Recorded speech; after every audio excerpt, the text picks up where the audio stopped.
What's up, ladies and gentlemen? It's Daniel here from the GeekSpeakNation channel, and I'm here to bring you my spoiler-filled review of Captain America: Civil War.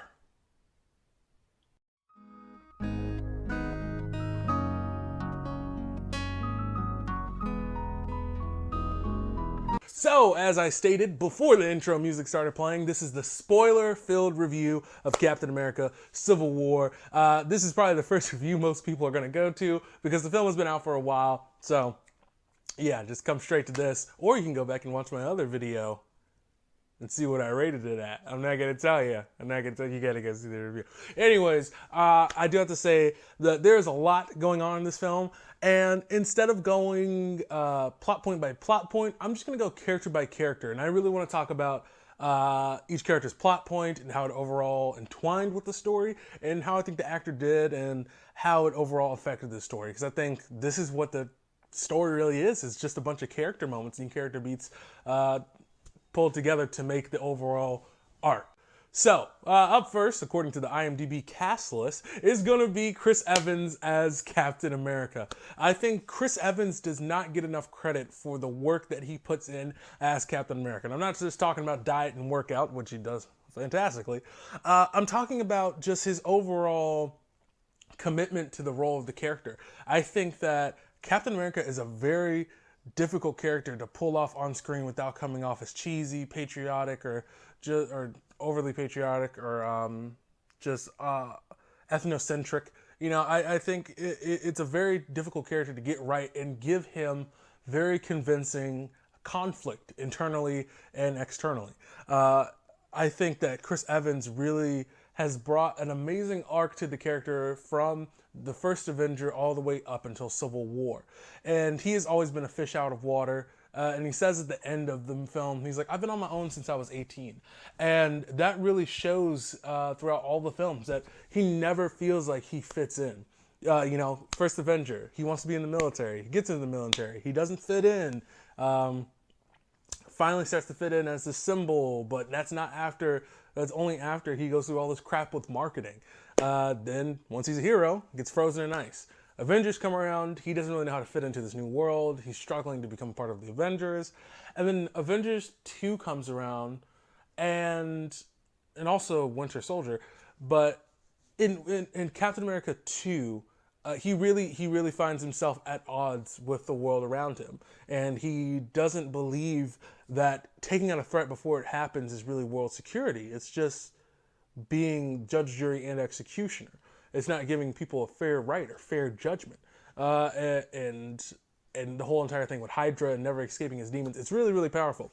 And then moving into into Avengers 2, he finally realizes he wants to work without guidelines and just wants to take on the threat face to face, all the responsibility being on his own, not behind S.H.I.E.L.D., not behind a government, just all on his own and bearing the shield, bearing the cross, whatever symbolism you want to use, and doing that, and that's where he wants to be. Avengers is his home. That's where he feels like.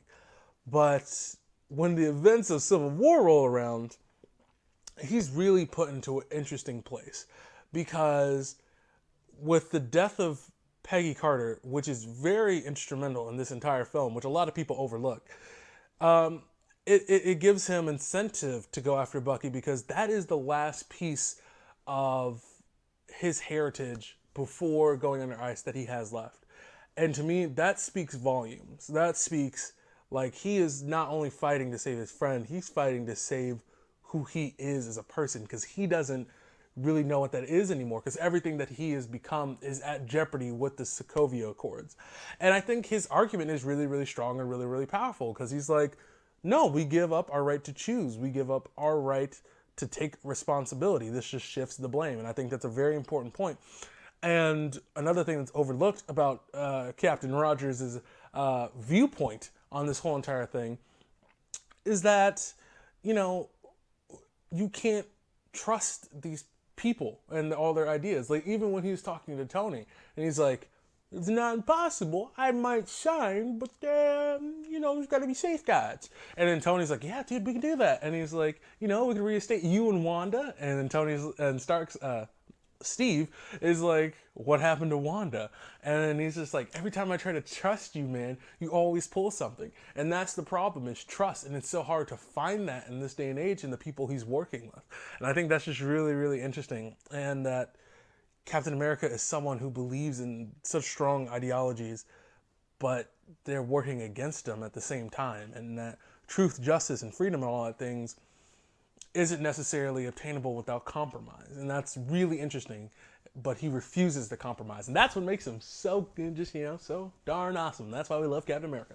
But yeah, his overall arc has just been really amazing. And him coming to the conclusion also that him not telling Tony about Winter Soldier killing his parents was him sparing himself pain.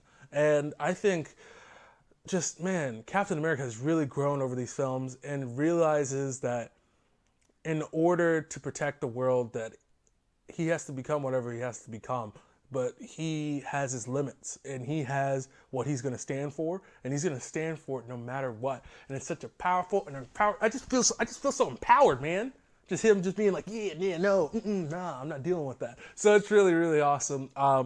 Chris Evans, man, just nothing but bananas and happiness for you for the rest of your life. You did an outstanding performance, and now he's got his own Secret Avengers, which is really awesome. So, moving on to the next cast member, we have Tony Stark, Robert Downey Jr. I have to say that Robert Downey Jr.'s performance in this film is his best as Tony Stark. He is given so much to do on so many levels, from playing the younger version of himself to playing a man who's broken up with his almost fiancée wife thing. I don't know. I forgot. I didn't remember Iron Man 3 that much and where they stood. To someone facing the action of his consequences, from building the suits to creating Ultron to being responsible for deaths in Sokovia. All these things come together to make amazing and powerful conclusion to where Tony is now in his overall transition. I think ever since Iron Man 3, he's been in a state of transition of like, I want to quit, I'm going to quit this. But it's like he said in that one monologue, he's like, but I never quit. And I kept building, I got back. And he's like, I can't stop because I don't want to stop. And it's just, it really is a heartbreaking film for Tony Stark, because he wants this life. He wants, kind of what Peter Parker has. He wants this like nerdy kid in his life, this like son he never had. He wants to meet a nice lady like Aunt May and just live a normal-ish life, but at the same time have the fun of being a superhero and kicking butt. But I do have to say that it just doesn't work out for him, and it's really unfortunate because there are just moments of distress and just confusion and anger on his face. And you really feel for Tony Stark because, honestly, he's not the bad guy in this film. He's just doing what he thinks is right, and he's trying to do the best that he can based on his experiences.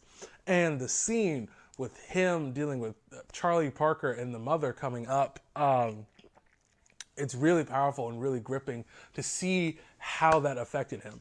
And it's just, man, he just delivered an outstanding performance. And I love how much Tony Stark has grown since Iron Man 1. I remember I recently just watched Avengers 1, and man, he was so douchey. And I was just like, I don't really dig with this. I don't really connect with that anymore. But where he is now, and he's trying to maintain his humor and trying to maintain his humanity, but still be the good guy, but have to enforce laws, it's really, really powerful. And to be honest, if this were real life and this is really happening, I would completely agree with Tony in the Sokovia Accords. It's just the fear of those, you can't trust those who you're teaming up with. And him trying to trust Thunderbolt Ross is not really working out. And there's always a catch to everything that's done. And like he said in the film, he's just trying to stave off something worse.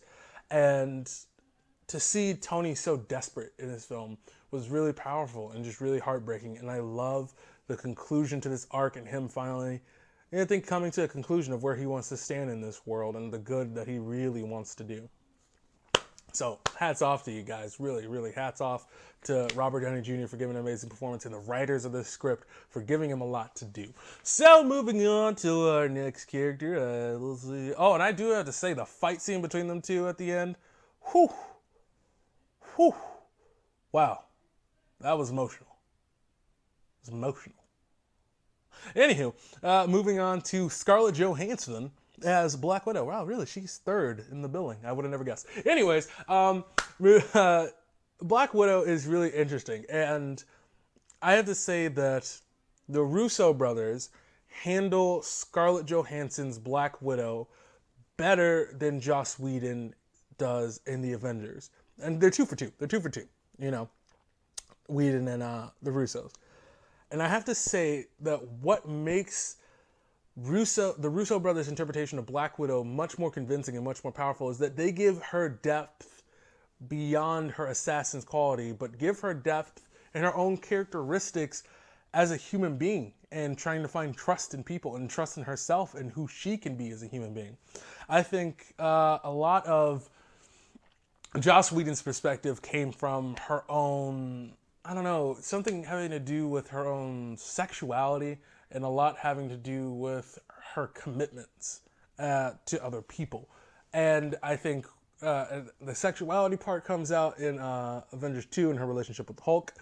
And it didn't really feel necessary and it didn't really improve or hurt her character. It was just kind of there to try to add some depth to her character that wasn't necessary in that fashion.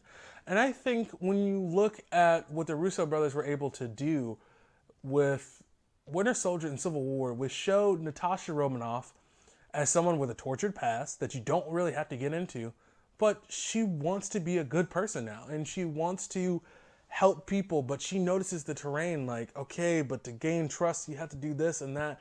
And she doesn't want to play people, but she wants to do what she knows is right. And she's not afraid that it has to be double crossing someone, but she wants to have allies and she wants to have friends. And it's really sad that by the end of the film, that when she makes the decision to help Steve, you know, she's booted off Tony's team. And it's really interesting what they do with her character and where they take her character. It just always captivates me every single time the Russo brothers bring her on screen, because she's more than just some love interest in in these films. She's always a critical player with a lot of history and a lot of depth that doesn't have to just do with her assassin past. So Black Widow was excellent in this film. Kicks butt in the Lagos sequence, the opening action sequence. And I do have to say, as amazing as the airport sequence is in this film, there are some amazing action sequences that are just completely overlooked. Like the opening sequence in Lagos, freaking awesome. And then my favorite sequence, probably a little bit edges out the sequence at the airport, is the one in Bucharest. Bucharest, am I saying that right? Or was it in Berlin? No, it was in Bucharest. But yeah, that sequence when the SWAT team comes in, awesome. Really awesome. Moving on to our next cast member. As soon as I can unlock my phone. Oh, speaking of the Bucharest scene, Sebastian Stan is the Winter Soldier. I have to say that his performance was really awesome. I have to say that once he finally is Bucky again and remembers everything, it's such a breath of fresh air. Because it kind of gets stale with him just doing the whole zombie robot thing, punching, hurting people. But turning him into someone who's like, I felt like I was a ghost inside of my own body, in a sense that I remember all the terrible things that I've done and I hated it, but there was nothing I could do about it. It's terrible and it's terrible and terrible, and it builds up so much pathos. And when Bucky is actually there mentally, it makes you really care for that character, that he was used so terribly, and you feel for his pain and you feel for the pain that Steve Rogers brings to his sympathy and empathy for Bucky, and it's really powerful. I think Winter Soldier, as usual, is used, just as a catalyst in these films for escalating drama and all these things. But I think Sebastian Stan does a great job. He worked the comedy very well. He worked the action phenomenally, especially with the, hitting people with, the metal arm, and he did really great with the action sequences. And also his work with, what was it? In the Bucharest scene where he takes the motorcycle, I was just like, It was amazing. It was really amazing. So, that's really all to say about the Winter Soldier. He's very straightforward, and I enjoyed what they did with his character. Anthony Mackie is Falcon. He did a really good job. He's finally, to me, over the course of one film, honestly, he's grown from not just being a sidekick character, look, Captain America's black friend. He really is his own character and really is a leader in the Avengers and really is someone who carries weight and carries responsibility just as much as Captain America does. And I think Anthony Mackie kind of gets overlooked in that, hey, if Steve wasn't around, I can totally see him or Sebastian Stan's Winter Soldier taking up the mantle. I think Falcon has become a really, really strong leader just over the course of these few films. He's really fun, he's really engaging, and I really enjoy his dynamics with all of the characters involved. So yeah, I really like Falcon. Moving on to Don Cheadle as War Machine, who was the only casualty really in this film besides everyone's emotions and heartbreak. But besides that, I do have to say that Don Cheadle did get the butt of all the consequences. And I'm okay with it. I'm okay with how things ended with him being paralyzed. And he is given this really, really great emotional beat where he's just like, 138. I went on 138 combat missions. Any of them could have been my last, This isn't a bad beat. I'm just like, touched my heart. I really think they handled that very well, and they gave real repercussions without the need for death. I think the ending of this film and the splitting of the Avengers was so powerful, and no one had to die. It's just that all the trust that's built up over the 8 years, or 4 years they've been working together as a team, it's just gone. It's just all gone, and it's very, very powerful to see how that just washed away over the course of this film and all eroded. And to have War Machine at the end of the day still stick to his morals, it was really, really strong as well. For him to still be like, this is terrible, but I'm sticking with it. I'm going to stick to what I did. I signed those papers and this doesn't change my mind. And I'm like, it's really good. And that speaks to the strength of the script and the direction that they went through with this film, is that nobody's wrong. Nobody's wrong for not signing or for signing.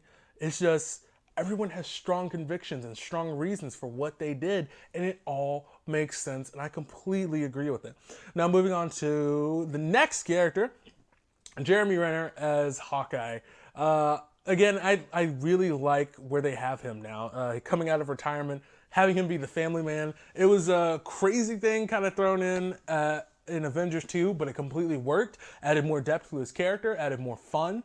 Added more intrigue, added more stakes. And I think having his relationship with Scarlet Witch was really, really great at him being a mentor and always being there and having this debt that he owes to her because of Quicksilver sacrificing his life. It's really, really powerful. And I do have to say that Jeremy Renner does bring it in this role, and he's there for comic relief, but at the same time, he does bring that veteran quality to it. Like, I've seen how this is going to play out. When he's kind of talking to Tony, he's like, the futurist, I know what's good for you, even though you don't. It's really strong. It's really strong. And he's given really good moments in this film. And that's really all I have to say. Really good moments. And I enjoyed the dynamic that they brought with him and Scarlet Witch. So, moving up next. Woo! One of my favorite elements of this film is Black Panther, Chadwick Boseman as T'Challa himself. I was very happy with their interpretation of the Black Panther. As I said in my regular review, I saw the first showing of Civil War with my girlfriend, and Black Panther is her favorite superhero. And seeing her just kind of like well up with happiness and almost tears in her eyes was a really amazing feeling. And also for me as well, to see a character who's known as one of the smartest, strongest, wealthiest, intellectual characters in Marvel to be a black man is really powerful. And to see that translated on screen really was emotional for me. The diversity in this film is great, and Chadwick Boseman was able to bring the royalty in his movements and in the way he carried himself. But at the same time, he's able to bring this element of vengeance and this element of like a force of nature every time he is on screen as Black Panther. Like, he is unstoppable. And if you look at the film, no one can go toe-to-toe to him in hand-to-hand combat.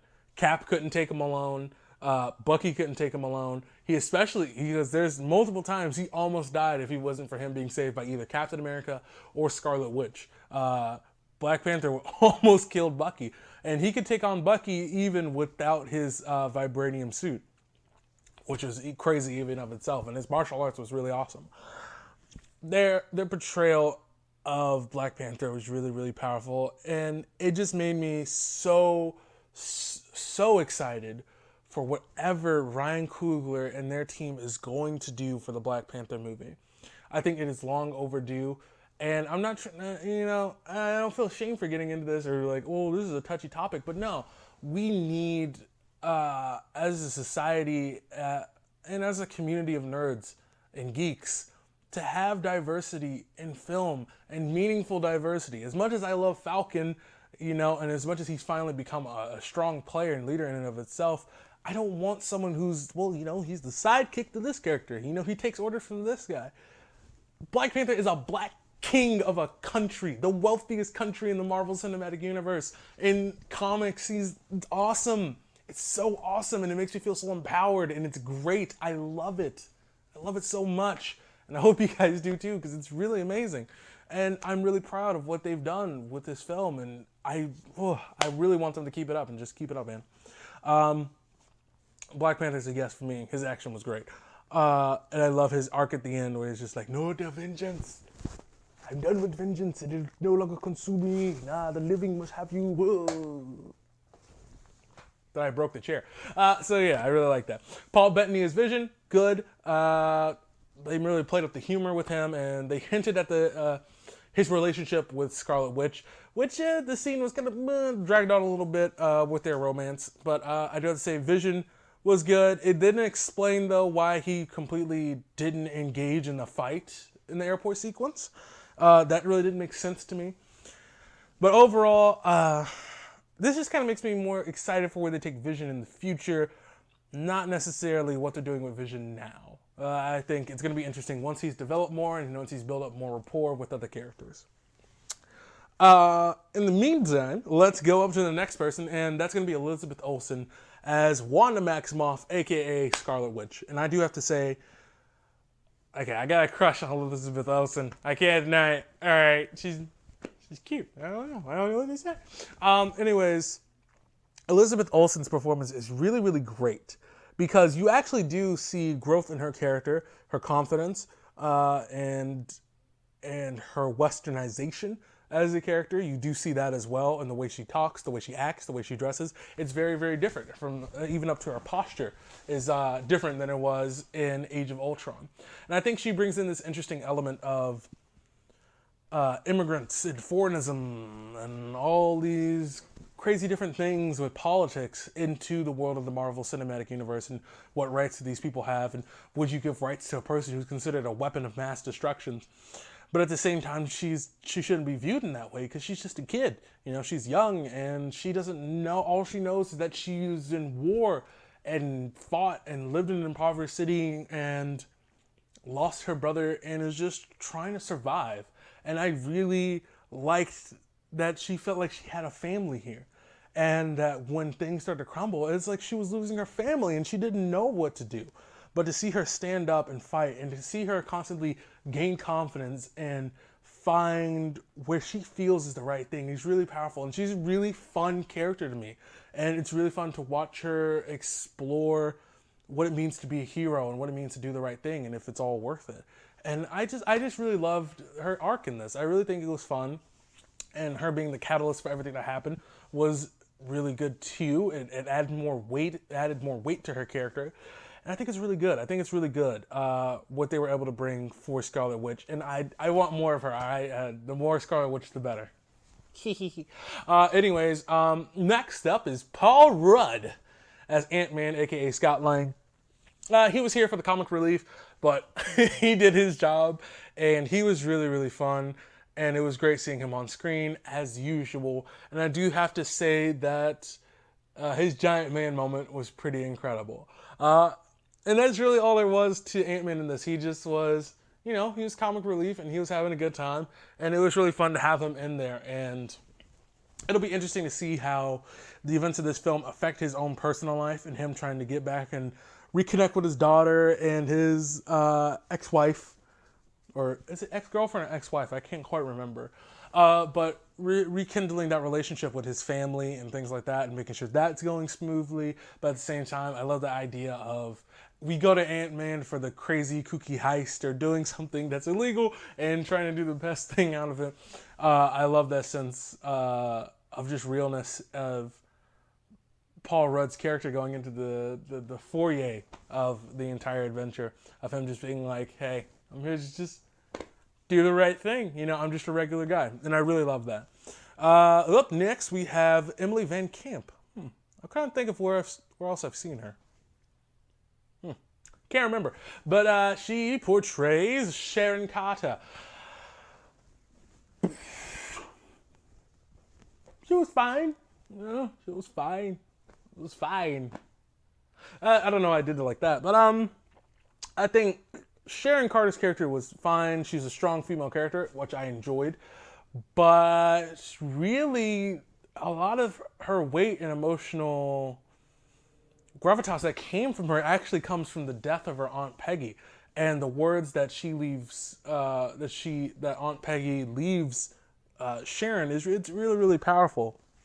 And I think with that speech being the driving force behind Steve's actions and him planting himself like a tree, as it says in the eulogy, I think it's very strong and very powerful. And I think her legacy still kind of overshadows her a bit. And I think in the future, possibly we'll still get more development from her. But I like that she's trying to come into her own, and she's really helpful and really integral to the plot. And it's not that she's bad actress or bad acting or anything like that. It's just, she's given things to do. But, you still kind of want more emotional development and just more connection to the character and overall cast in general, which you were getting. But, you can't go as in-depth as you'd like because it's not a TV show and it's not a strictly Captain America movie where it's just him and his relationships. This is really big cast. And I'm going to switch these last two. I'm not going to do the entire cast, although I was basically close. But I'm going to switch these last two and go to Daniel Bruhl as Zemo. Now, initially when I saw Captain America Civil War, I was a little apprehensive on how I felt about the villain. I felt that he was just like, he wasn't really necessary. He was just shoehorned in. But upon my second and third viewings, I found Daniel Bruhl's performance to be very integral. And I think if given a few more scenes, just a little bit more screen time, like maybe if we sacrificed Vision and Scarlet Witch's scene or some of that time and put in more scenes with Zemo, it would have worked a lot better. Because initially when you first watch the film, when you don't know his plan, it's very muddled and it's kind of confusing and it feels like it's detracting from the story. But once you watch it again and you know Daniel Bruhl's character's intentions, his motivations, it makes it more powerful and it makes it more emotional. And his character acts more so as a metaphor for consequences that come from people's actions. And I love that concept about his character in that he's just like, I just want to just tear these people apart. I can't do it physically, but I'm going to do it from the inside. And I love that. And I just wish they give him more time and more character time, just a little bit more time to develop his background and his motivations and make his plans a little more clear in the beginning, so we can really see, oh man, these guys are being set up at a time that is really, really sensitive. So that's what I would have preferred to have happened. But I really, really, looking back at it, really enjoyed Daniel Bruhl's performance as Zemo. And I think it's really, really good. And if just given a little bit more screen time, guys, he would have been the best. He would have been the best villain Marvel would have ever seen. I guarantee that. I think there's something special about the concept of Zemo and what they were trying to go for, but they just didn't have the time to bring it to screen.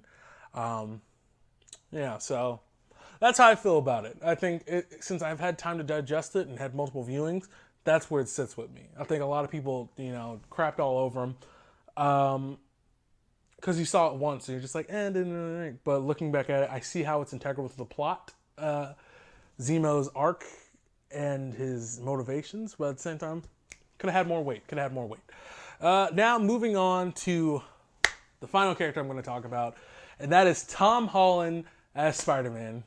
I have to say that Spider-Man was my first superhero that I really, really remember, besides X-Men, but Spider-Man specifically. And with him being my first superhero, loved him and got the comics and everything. And it really meant a lot to me to see him on screen and done properly. And I think there's a lot of elements of Tobey Maguire's performance and Andrew Garfield's performance that help, flesh out what we know as the Spider-Man mythos. And a lot of people are saying, in these two scenes, Tom Holland kills everybody as Spider-Man. It's just two scenes. One with Peter Parker and one with a CGI Spider-Man. Let's calm it down there, people. I think we need to see how Tom Holland does in his Spider-Man Homecoming movie, and we need to see how he does carrying an entire film on his back, not just two scenes, with, Marissa Tomei, who's awesome, gorgeous, and Tony Stark, Robert Downey Jr., we need more. We need more, or technically less of other characters and more of just him, and seeing how he does with that. But I'm really confident in what they're going to bring forward. God, Spider-Man was awesome. He was hilarious, lifted the mood. At the same time, he had those great little moments of pathos. He's talking about, he's like, he's picking his fingers. He's like, if you, when you have the powers and you don't use them, the bad things happen because of you. I'm just like, R.I.P. Uncle Ben. Pour a 40 for him. Anyways, I think Tom Holland was just really, really excellent. And so overall, that's my spoiler talk. It's just getting into the characters and how I felt about them. Overall, the plot was really great. The action sequences were stunning. I'd say the airport sequence, of course, it was just mind-blowing. There's honestly not much you can say about the action except just appreciating it and just appreciating the story and the overall arc that they take these characters on. And the way they finish the story is just really, really great. And the depth that they give to all these characters is really, really phenomenal. Guys, I love this film. I love this movie. Is there anything I haven't said about these characters or the story that you want me to discuss? Let me know in the comment sections down below if you made it through this entire video. I've been talking for 30 minutes. I need water. Anyways, so let me know what are some of your favorite parts. Of course, full spoilers. This is a spoiler review. And with that, as always, if you like my review and you like the spoiler discussion, go down and hit that like button down below. And also, while you're there, go ahead and subscribe if you haven't, because guys, we're on our way to 1,000 subscribers. And guys, we're almost there. We're at 840 something. So really excited to get there whenever we do, guys. And as always, I've been Daniel, and do not forget to get geeky.